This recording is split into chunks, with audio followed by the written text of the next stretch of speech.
Good morning, everyone. Yeah, previously we were discussing about asymptotic notations. Asymptotic notations can be used to do the analysis of algorithms. You can also say we can represent the efficiency of algorithms using asymptotic notations like big O, big omega, big theta, also small o notations are there. You can use these algorithms to do the analysis and say which one, we can also do the comparison of algorithms based on these notations. And usually efficiency of an algorithm can be represented using these notations. Also, we can also say these notations represent the growth of the algorithm, in what direction how the algorithm can grow. Okay, so big O represents worst cases of algorithm. That is, big O notation gives us the upper bound for the growth function of the algorithm, whereas big omega gives the lower bound, that is best case, and big theta is the average case representation. Okay, so what is big O?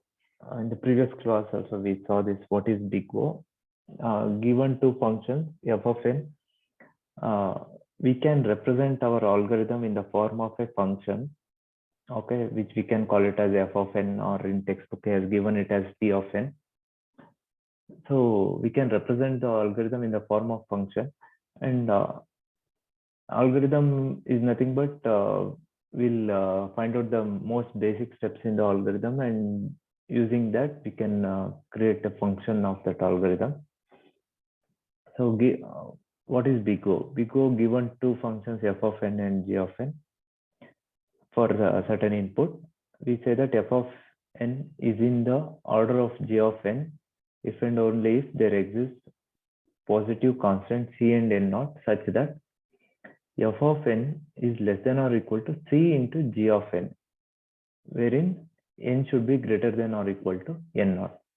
That is, in the graph you can see f of n function is here. This is the graph, and c into g of n. This represents the upper bound for this function f of n. Okay, g of n is an asymptotic upper bound of f of n. That is, once n cross this n naught value, threshold value, then it will its efficiency will increase into like this, c into g of n. Okay, see, for any algorithm, how to find out big O of n, those things we shall see later. In exam, that too particularly in first module, these are the basic things that will be asked in exam.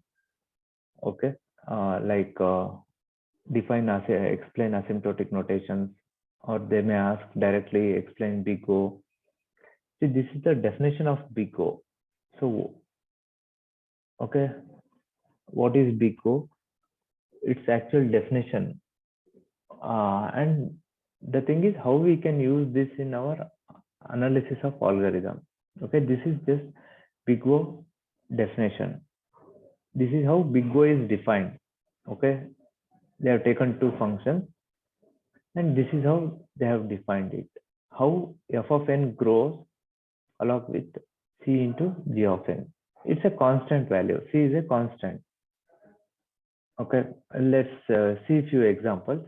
If f of n, okay, is our one of, as I said, f of n represents an algorithm. If it is 2n plus 10, okay, we can say that it is in the order of g of n. When we can say that f of n is in big O of g of n, okay, we can say this only when f of n is less than or equal to c into g of n. Okay, so then what is g of n? We can find out. That is 2n plus 10. See, we are saying that f of n is in big O of g of n. That means, that implies that f of n should be less than or equal to c into g of n. That is, 2n plus 10 should be less than or equal to c into n. Okay, 2n plus n, 2n plus 10 should be less than or equal to cn. Cn Okay, c into g of n is nothing but I have taken n, c into n. So if you like interchange, c minus 2 into n is greater than or equal to 10, or n greater than or equal to 10 divided by c minus 2. So you just take some value for c, that is I will take c is equal to 3. Then what you'll get, c is equal to 3 means n should be greater than or equal to 10. So n naught is 10 here. When the value of c is 3 and n naught is 10, then we can say that f of n is less than or equal to c into g of n. That is nothing but f of n is in big O of g of n. That is, when n value increases this 10, okay, it is in the order of n, big O of n. F of n is in big O of n. Okay, so this 2n plus 10 is in the order of big O of n. Is it clear? See, you can say only like f of n is in big O of n only when f of n should be less than or equal to c into, that is for this particular value. See, c and n naught value can be anything. C can be 4, n naught 11, 5, like that. But for this basic, what is the basic value of c and n naught? So for these two values, this holds good. That is, f of n is less than or equal to c into n. Okay, where n naught value is 10. Okay, just one example. Similarly, now if I say f of n is 7n minus 2, okay, what is big O of, like, what will come inside bracket? Okay, f of 7n minus 2 is in big O of what? Okay, see, 7n minus 2 is in big O of n. Okay, it's very simple. What comes inside big O is nothing but the higher order term in our function. So here 7n is f of n. I want to find out it is inside big O of what? So big O of n, we can say that 7n minus 2 is in the order of n. So to prove this, you have to find out the value of c and n naught. Okay, if you are saying that 7n minus 2 is in big O of n, then you need to prove that 7n minus 2 is less than or equal to c into n. That is, you have to find out c value and n naught value. N naught value means n should be greater than that value, whatever you find out. So see, if our algorithm is 7n minus 2, if the algorithm steps you got is 7n minus 2, and if you are asked to find out the big O of 7n minus 2, obviously whatever is the higher order term, that will be here. Okay, so here n is the highest term, so 7n minus 2 is in big O of n. You need to find out the upper bound for this 7n minus 2, such that 7n minus 2 should be less than or equal to c into n. So c, you have to find out n naught. For some value of c and n naught, this 7n minus 2 will be less than or equal to ca. Okay, so 7n is in big O of n, where c should be greater than 0 and naught should be greater than 1. I will substitute some value. Okay, I will assign c is equal to 7 and n naught is equal to 1.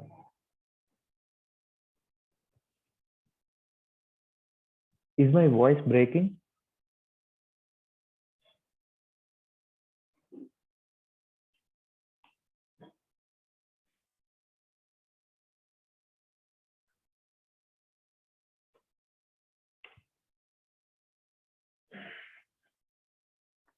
Hello? Still, is it breaking?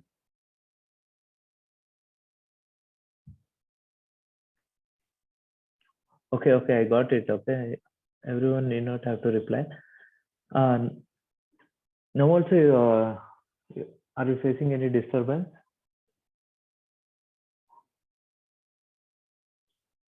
Is it okay now?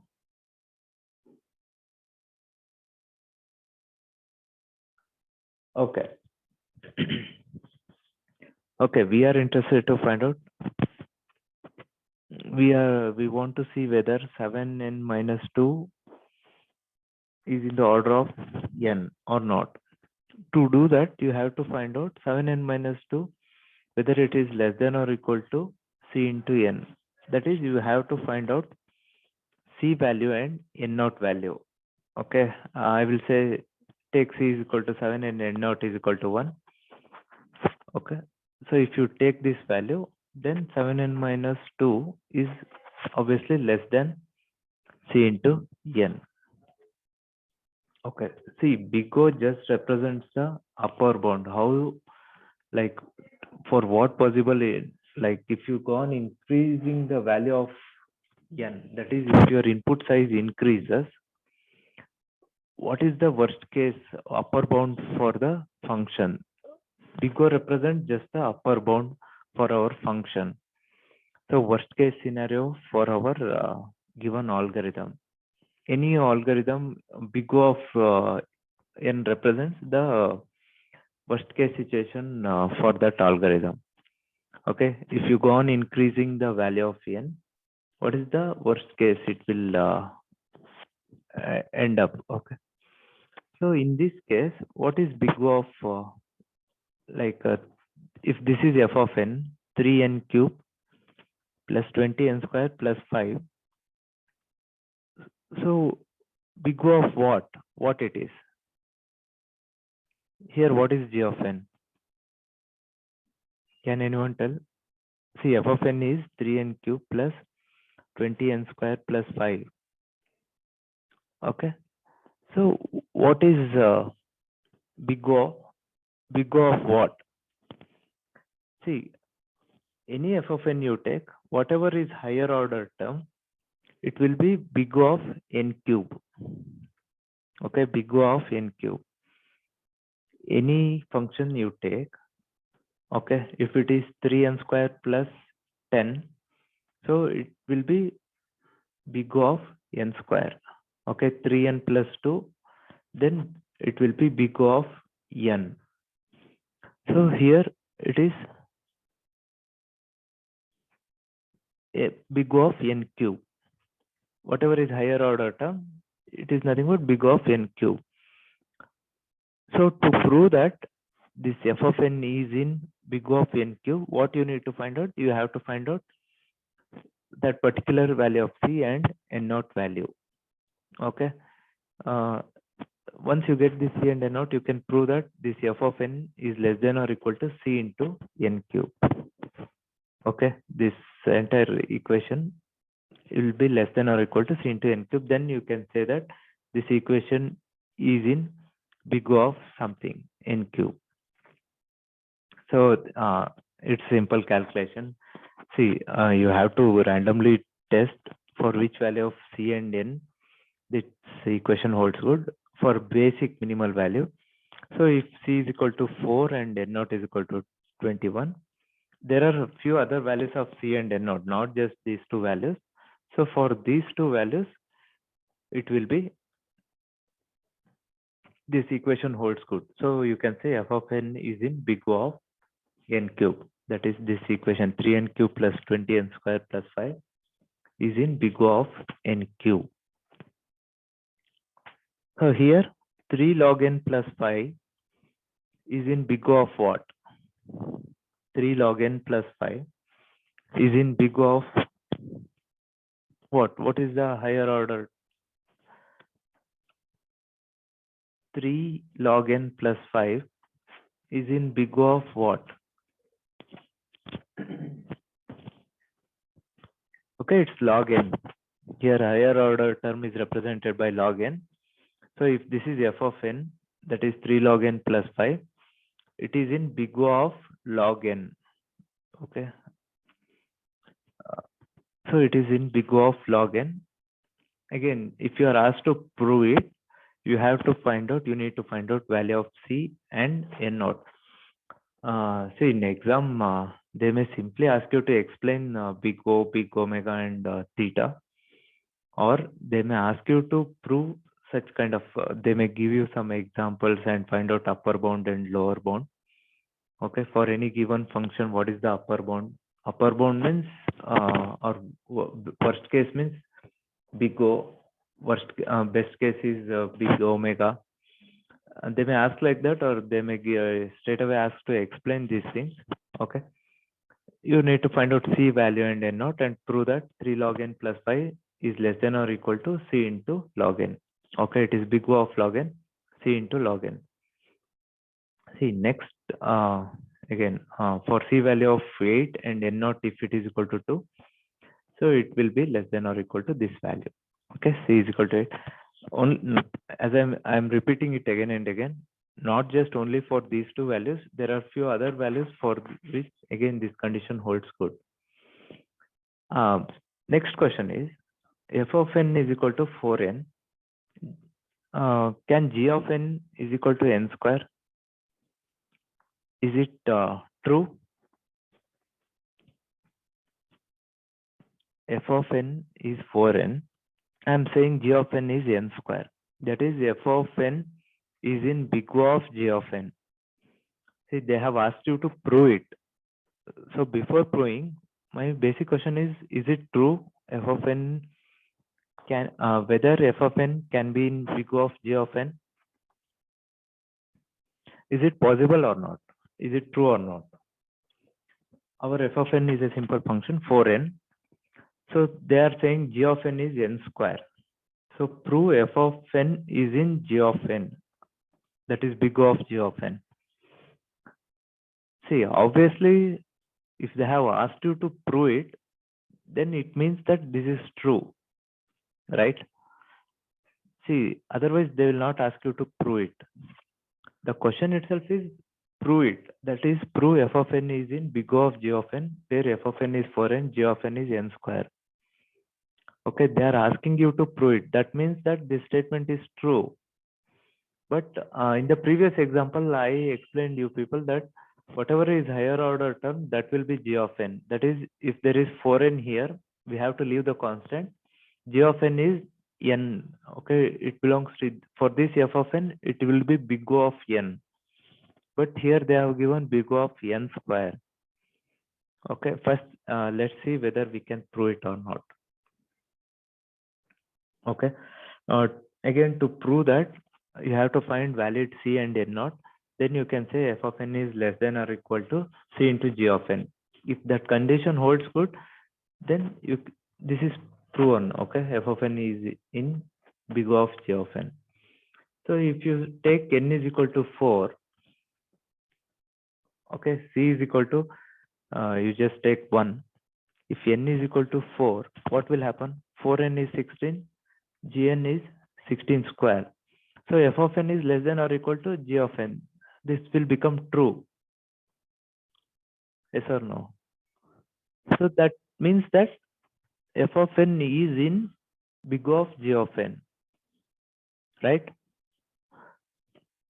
If you take n value as, that is n naught as 4, so this will become 16. Gn n square is again 16. So 16 is equal to 16. So f of n is in big O of n square.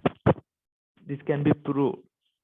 That too, if you take n is equal to 5, then very easily you can prove, because this will become 20 and this will become 25. So f of n is less than or equal to C into g of n. Okay. So this condition holds good.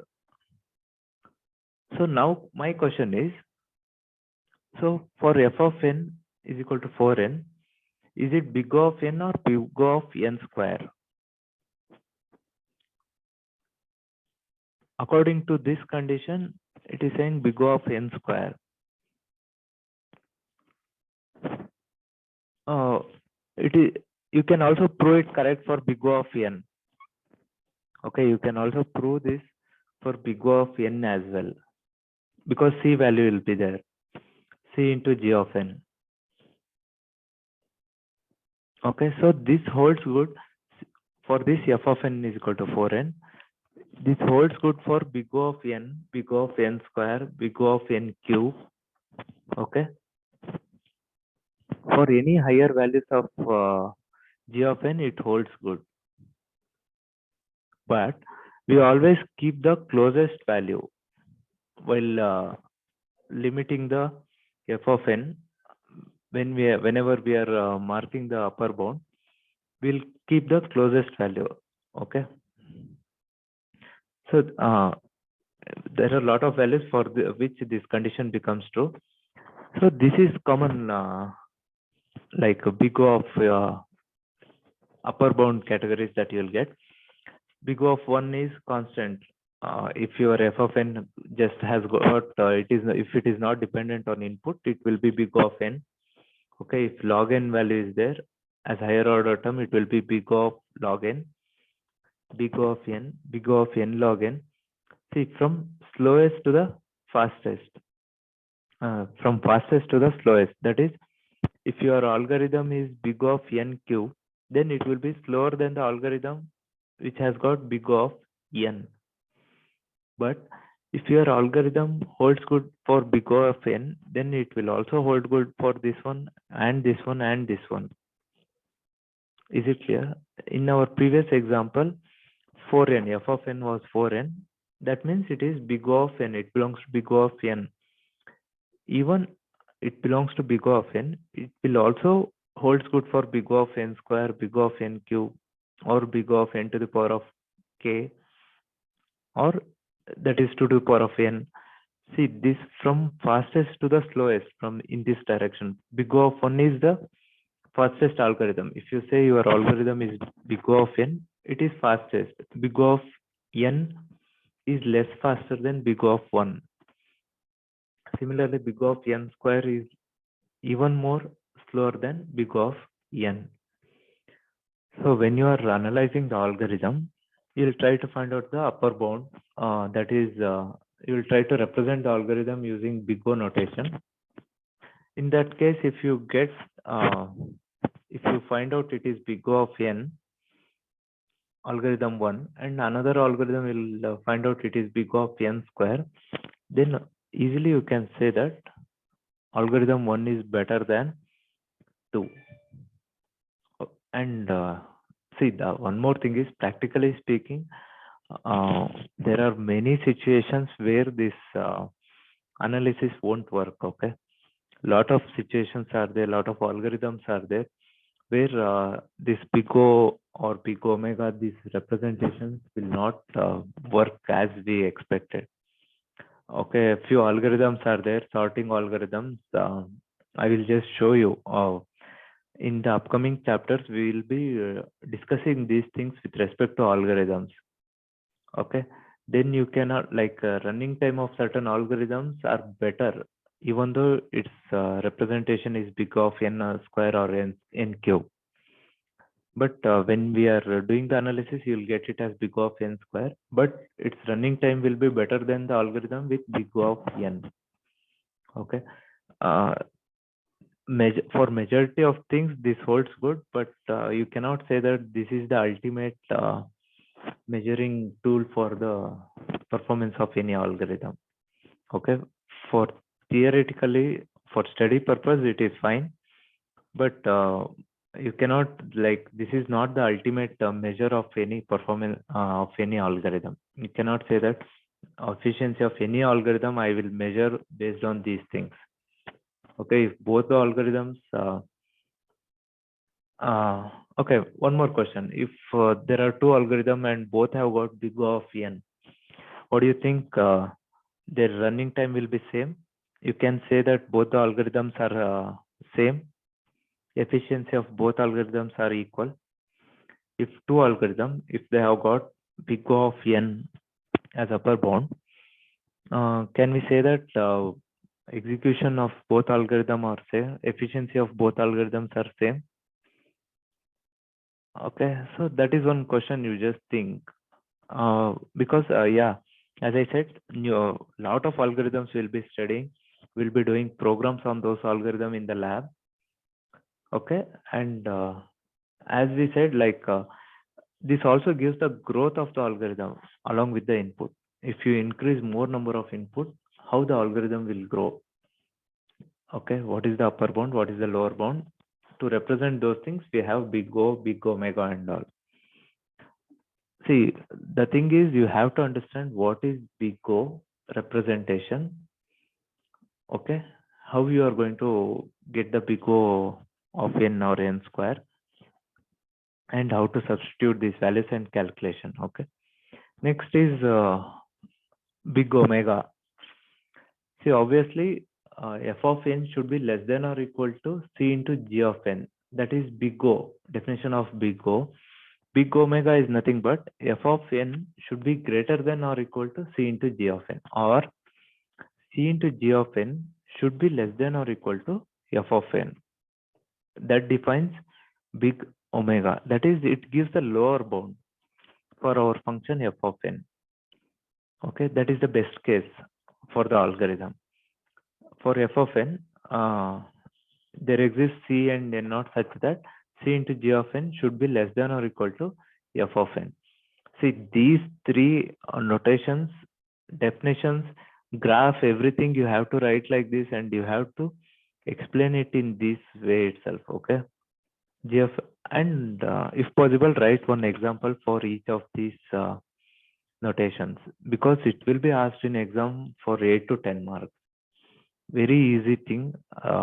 Easily, just you should remember that big omega is lower bound, big O is upper bound. Okay, and lower bound and upper bound means you can remember the graph. Here c of n will, c into g of n will be less than the f of n. Okay, and when we come to theta, okay, three lines will be there. F of n will be in between these two things, c1 into g of n and c2 into g of n. That is nothing but the theta notation. Okay, on example for this, f of n, if it is equal to 3n square plus n, okay, big omega of this f of n is nothing but n square.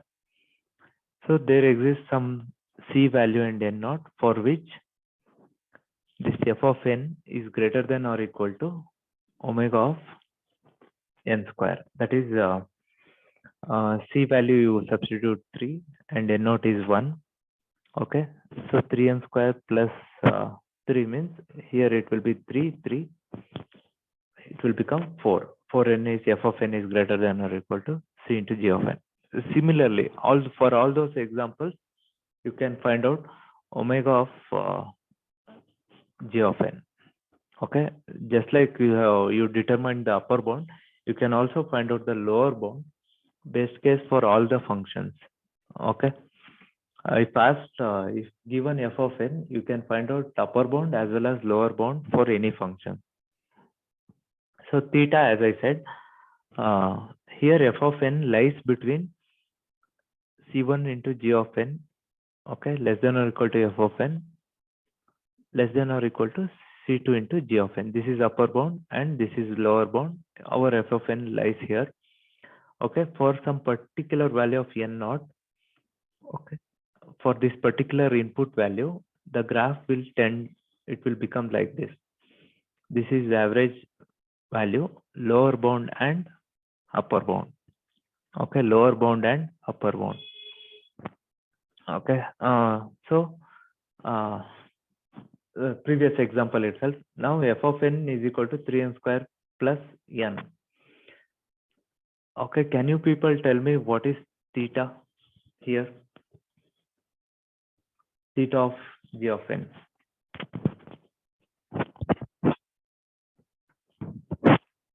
See, f of n, it should be less than or equal to c1 into g of n and greater than or equal to c2 into g of n. So f of n is nothing but 3n square plus n.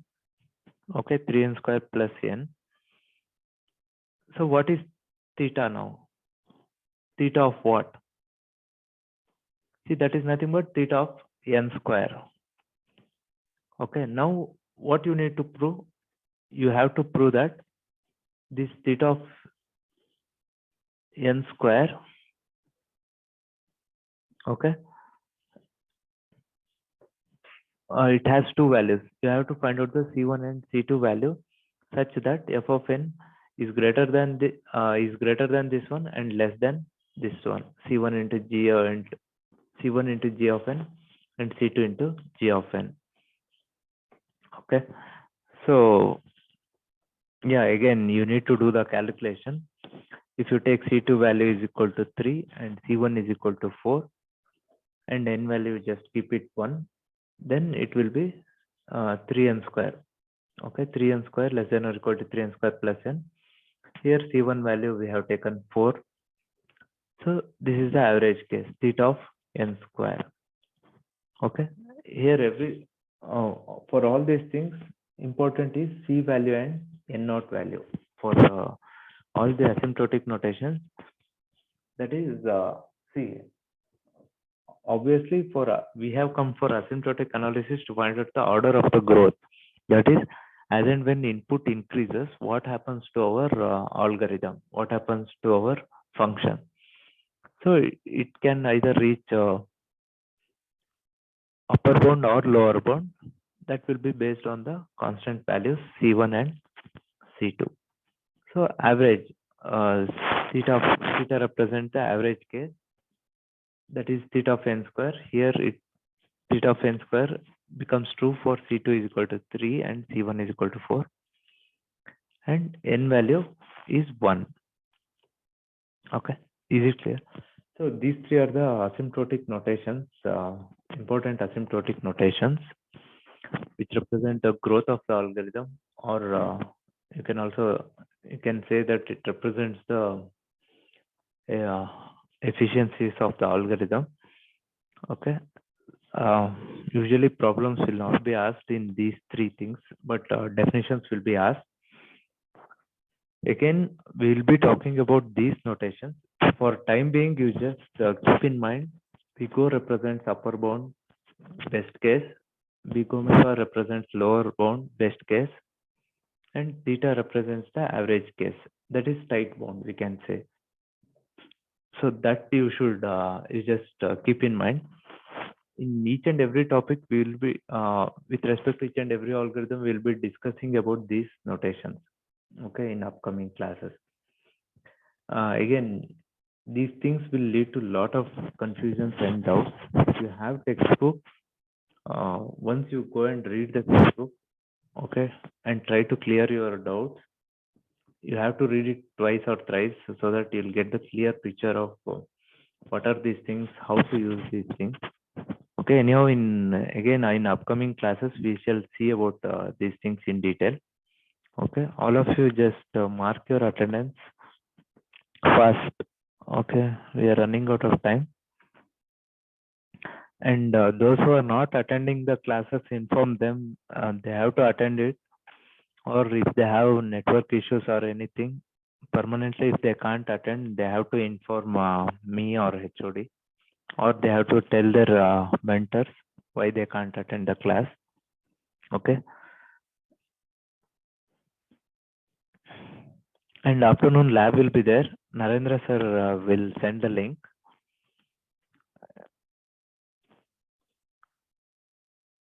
2:30 he will start the lab. Thank you.